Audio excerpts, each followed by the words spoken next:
Bonjour à tous. Donc oui, c'est exact. Je vais vous faire une courte présentation des actions recherche de la filière Fil-Foie.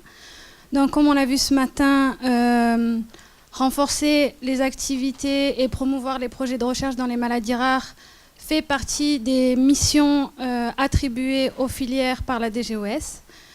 Donc, avant d'entrer plus en détail dans les missions de coordination, je voulais juste rappeler que malheureusement la filière n'a pas la possibilité de financer directement des projets de recherche, mais que nous avons des missions de coordination, donc c'est-à-dire de faciliter la mise en relation des différents acteurs impliqués.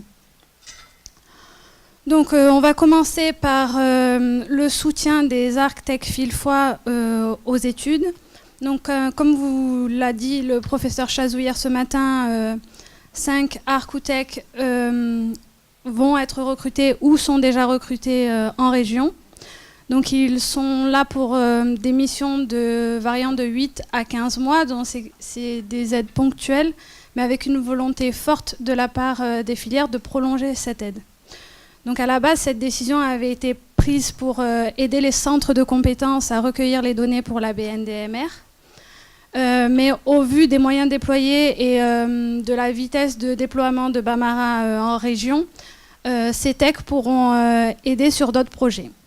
Donc nous avons lancé un appel général aux différents responsables des centres et nous avons pu identifier plusieurs projets dont la cohorte Radico-Colpac dont vous a parlé le docteur Corpechot.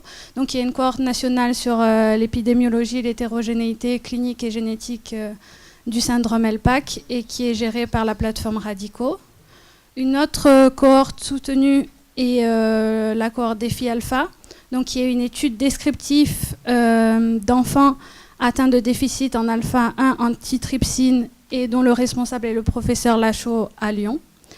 Et enfin, pour le réseau des maladies vasculaires du foie, il y a l'étude REPORT dont l'investigateur principal Aurélie Plessier vous a présenté brièvement déjà des résultats ce matin. Voilà, pour vous motiver. Voilà, donc là, par exemple, les techs pourront notamment surtout aider au pré-screening des patients qui pourront être inclus dans Report. Ça, c'est l'aide aux projets déjà mis en place ou en cours de mise en place. Mais il y a également on a reçu également des demandes pour lancer de nouveaux projets, donc qui vont être étudiés et validés par le comité scientifique et le comité directeur de la filière. Pour ce qui est des aides que je peux vous proposer, donc il y a la veille ciblée d'appel à projets qui sont en ligne sur le site internet et diffusées de façon qui, on l'espère, est ciblée, mais d'où l'importance de bien connaître le réseau, vos activités, vos besoins et vos idées de projet en amont. Une fois un appel à projet identifié, je peux également aider dans la rédaction des demandes de financement, si vous avez des questions réglementaires ou autres, et si je n'ai pas l'expertise ou les ressources pour vous aider, je peux vous rediriger vers des structures spécifiques qui sont dédiées à ça. Par exemple, je sais que pour le montage d'appels à projets européens, il y a des cellules Europe qui sont mises en place dans la plupart de vos établissements.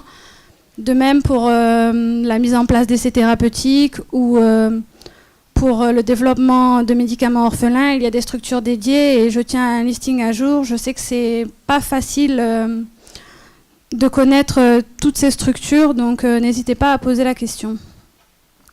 Et enfin, une fois votre projet lancé, nous pouvons également aider à la diffusion d'appels à participation ou à collaboration, donc à l'ensemble des centres du réseau, des associations de patients ou professionnels, des sociétés savantes ou encore au réseau d'autres filières maladies rares selon vos besoins et selon la nature de vos projets.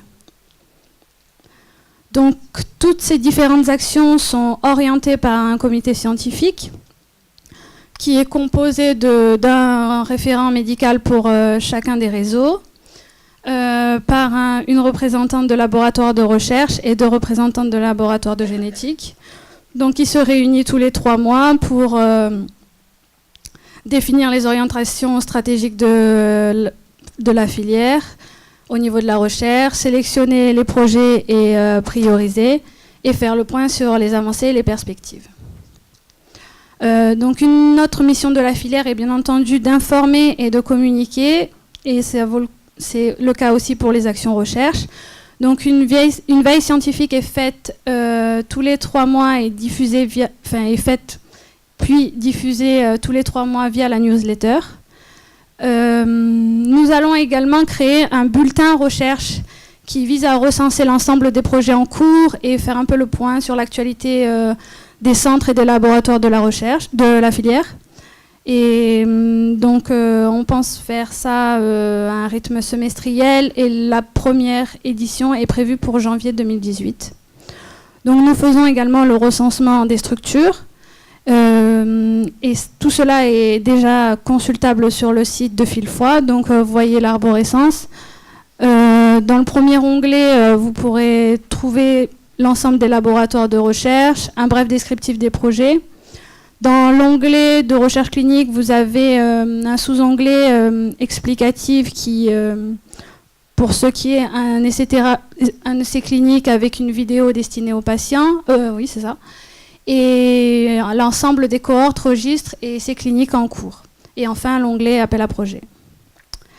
Pour ce qui est des perspectives, nous suivons l'évolution des groupes de travail de l'ERN-RER Liver, avec l'objectif de participer au projet de recherche et registre européen, de faciliter la valorisation de vos résultats de recherche et d'être en lien avec les laboratoires pharmaceutiques pour, pourquoi pas, mener des partenariats ou des collaborations sur des projets communs. Voilà, je vous remercie.